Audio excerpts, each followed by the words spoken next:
Alright everyone, so this right here is a thermostat, right? Coolant comes out of here.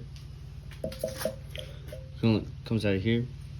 So this little metal doodad here, once it gets hot enough, this little plate moves and it flows out, right? So you come over here. So I just put this back on, I tagged it, but it's the same part as right there. The same brand and everything. But basically, there's these two little screws, or bolts, whatever you want to call them. Don't tie them too tight because it's only plastic. But there's a rubber gasket that seals it, so you don't have to put any sealant on yourself. You disconnect this hose if you want to, I guess. You don't have to, but I mean, if you want to take the whole hose off, it might make it easier. This guy is just a little, whatever it's called. Get your air filter.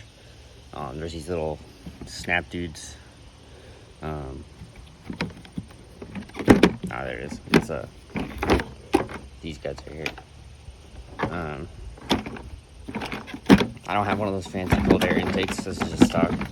But yeah, this, and then it just clips right back in. But yeah, so the thermostat, that's where it is.